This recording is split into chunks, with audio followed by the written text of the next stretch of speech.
A graça e a paz, boa tarde. Vamos trazer assim mais um estudo e uma leitura prazerosa que vem com o tema casamento estável, que é para edificação do casamento, e o texto básico que tem em Malaquias, capítulo 2, 12 e 16. Portanto, cuidai-vos de vós mesmos, e ninguém seja infiel com a mulher da sua mocidade. Quando alguém assume um grande compromisso, geralmente espera que logo acabe. Do outro lado, quando alguém aceita um compromisso de longa duração, espera que o valor do compromisso esteja diluído, de tal maneira que se torne bastante pequeno, aceitável. No casamento, as duas dimensões estão presentes e trata-se de um compromisso intenso e, ao mesmo tempo, um compromisso extenso para toda a vida. Nesse estudo, oferecemos a orientação básica que ajuda as pessoas na arte de permanecer casado, firmado na rocha. Um casamento assim só baseado na construção da graça do conhecimento da palavra, onde a fundação é o próprio Deus, nosso Senhor Jesus Cristo.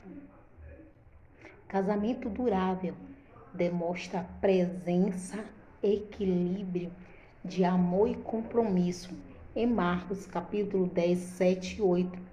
Aqueles que são casados há muitos anos, geralmente testemunha que só o amor não sustenta uma relação. Aqueles que se separam um dia demonstram na prática que só o compromisso não sustenta uma relação. Ainda assim, ambos concordam que uma relação duradoura depende tanto de amor como de compromisso, muito amor e compromisso firme.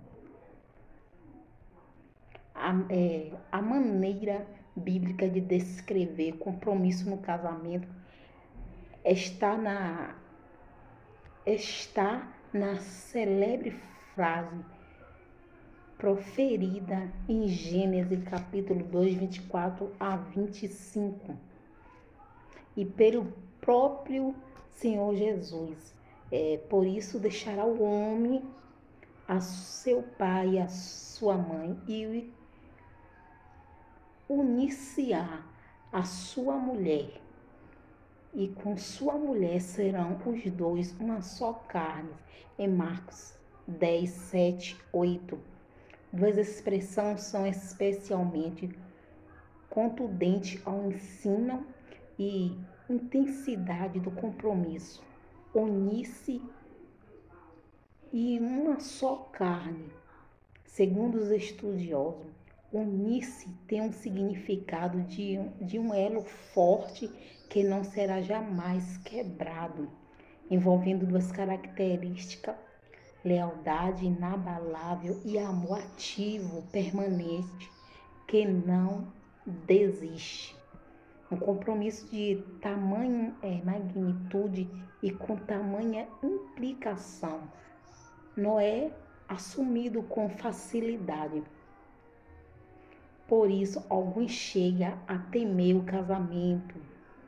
Desse modo, enquanto o compromisso dá sustentação para o sentimento de amor, o amor torna possível e manutenção do compromisso, que tem que ser fazer uma manutenção do compromisso.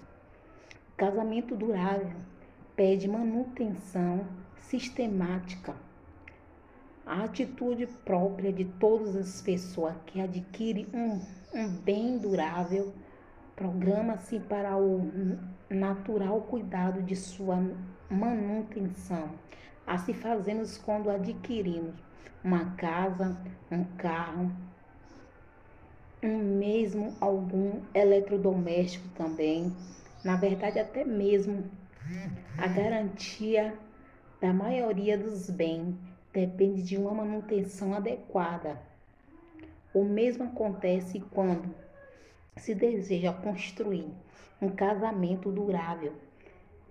Sem manutenção adequada, os casamentos se tornam vulnerável e frágil. Então é necessário e muito importante se fazer a manutenção de uma união, onde a base tem que estar nessa manutenção para permanecer é Cristo, entre as diversas formas de se cuidar da manutenção de um casamento. Duas serão destacadas agora. A primeira, disposição e capacidade de lidar com o conflito. Podemos evitar muito dos conflitos que surgem no casamento, bastando para isso uma atitude mais cuidadosa por parte de cada um de nós. A disposição para aceitar as diferenças, por exemplo, diminui de modo decisivo o potencial de um casal para se envolver em conflito. Homens são diferentes de mulheres. Que é bom, né? Pessoas criadas na família são diferentes de pessoas criadas na família. E assim por diante. Nossas diferenças se manifestam na maioria, como reage aos problemas na escola de valores da família, no gosto por alimentos, ambiente, humor e de tantas outras maneiras. Há casais que não conseguem conviver. Por quê? Por que isso acontece? Porque um dos cônjuges deseja mudar o outro e fazê-lo ser exatamente igual a ele. Há casos em que a disposição para implicar com o outro e com maneira de ele ser e perceber as coisas acaba por tornar insustentável a vida comum. Um texto lá em 1 Pedro 3, 1-7, oferece exemplo de postura favorável para lidarmos com as diferenças quando orienta as mulheres cristãs e trata até mesmo com um marido que não obedece à palavra.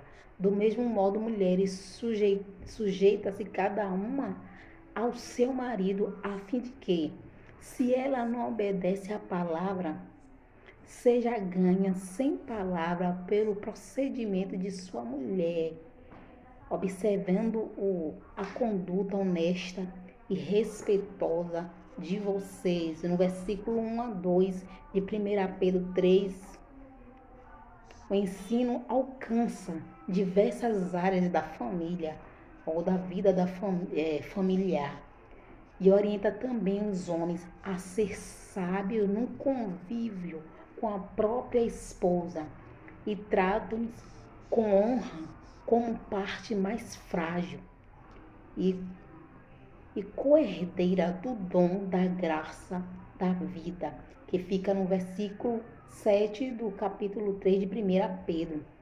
A segunda é a habilidade de lidar com mudanças necessárias e inevitáveis.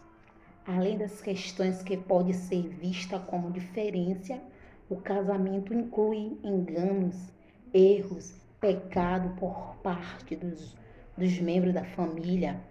O fato é que somos pecadores.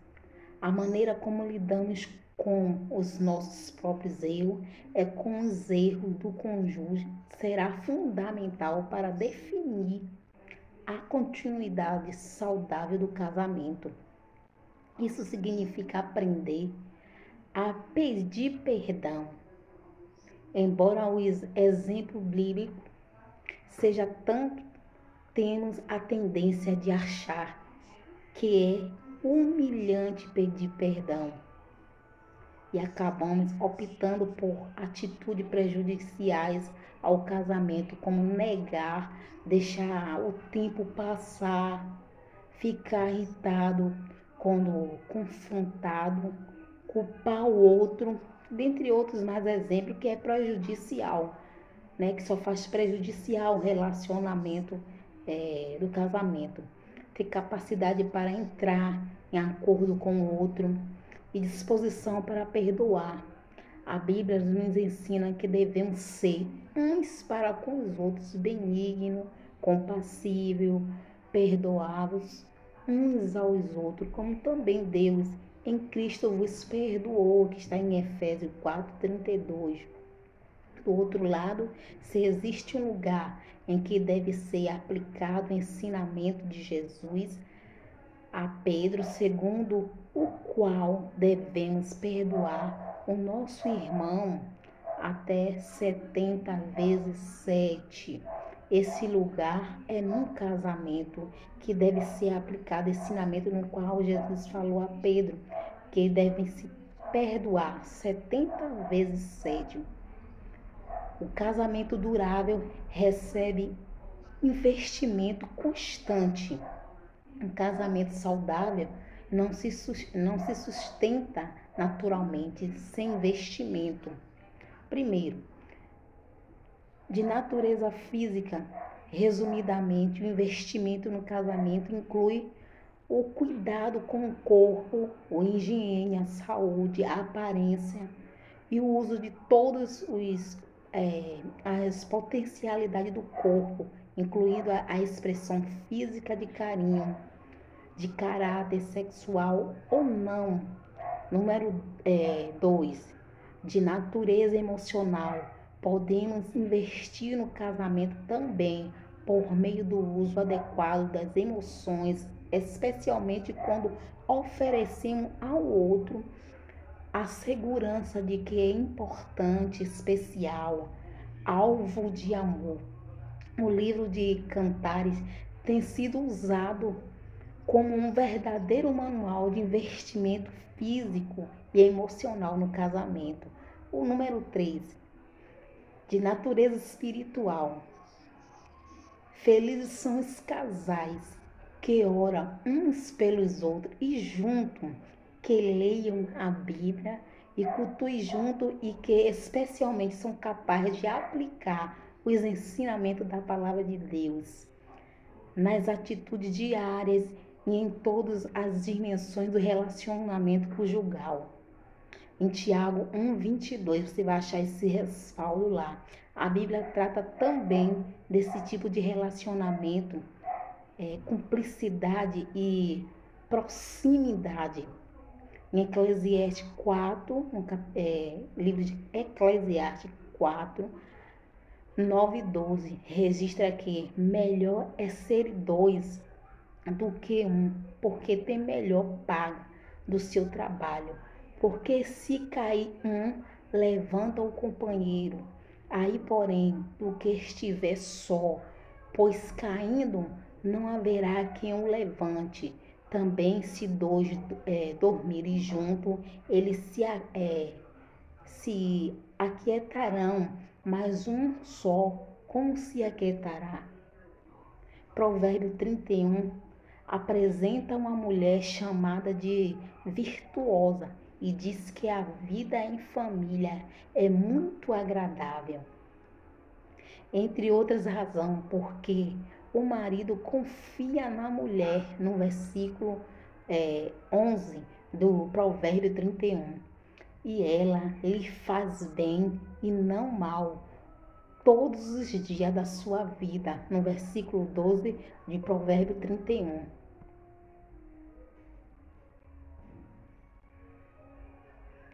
Primeira Coríntios 13 lembra-nos ainda que, havendo amor, a paciência nos momentos de sofrimento, confiança, disposição para esperar e suportar as eventuais lutas da vida. No versículo 7 de 1 Coríntios 13. Vale a pena observar alguns conselhos apresentados, né? Vale muito a pena apresentar todos esses conselhos práticos. E deixando aqui também alguns conselhos do amor que não se apaga.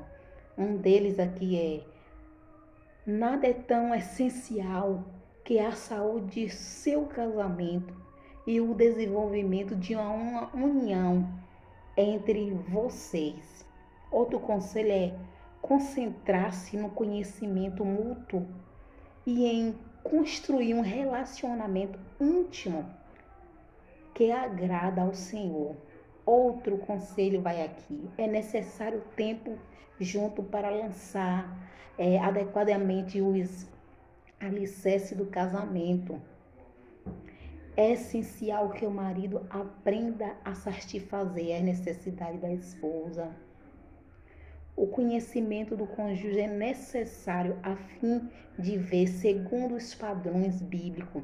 Você deve conhecê-lo em profundidade se quiser amá-lo, compreendê-lo e encorajá-lo. Os cônjuges, né, o casal, deve ser companheiro de equipe unida para servirem a Deus eficazmente. É necessária essa união, essa parceria, onde venha gerar paz, onde um casamento feliz só é baseado através da presença, da graça e da essência do próprio Deus nesse casamento. Para vocês se tornarem uma equipe, é preciso tempo e colaboração numa atmosfera tão livre de distraição quanto é possível e de acordo com a sabedoria do Criador. O primeiro ano é crucial, não é? Em todo casamento, devendo ser vivido com cuidado e prudência e buscando sempre a presença, almejando a sabedoria, a edificação, no alicerce que só está em Cristo, na presença dele. E trazendo a conclusão desse estudo maravilhoso e edificante para os nossos dias, nós casais, né, que somos casados, é muito bom esses ensinamentos, onde um aprendendo um com o outro. E nessa lição, estudamos sobre a arte de permanecer casado, um casamento durável para a vida toda. 2 lembretes são importantes.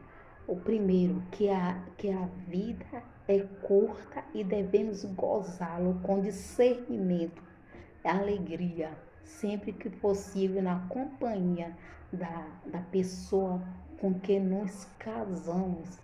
Segundo, que não basta ter um casamento duradouro. É preciso viver bem, com alegria e felicidade, mais do que aparência e convivências sociais. É preciso contribuir relacionamento saudável e feliz, de modo que permanecer casado seja um privilégio, uma alegria e não um dever enfadonho e sofredor. Devemos estar buscando sempre em crescer na graça e no conhecimento e assim buscando a presença do nosso Deus Todo-Poderoso, buscando alicerçar um casamento na rocha, porque casamento feliz é um casamento em Deus. Espero assim, através desse estudo, também ajudar aqueles casais que estão passando um pouco em atrito, um pouco em alguns conflitos, mas que é bastante necessário buscarmos a sabedoria do soberano, chamarmos a presença dele no nosso casamento, para que tão somente ele, através do Espírito Santo, venha nos orientar a saber como lidar nos momentos das provas, dificuldade, que nós não venha se precipitar, tomar decisões precipitadas, mas sim buscar a presença e a orientação dele em tudo. Que Deus abençoe, em nome do Senhor Jesus Cristo, e persevere. Faça de tudo para assim manter um casamento firmado na rocha.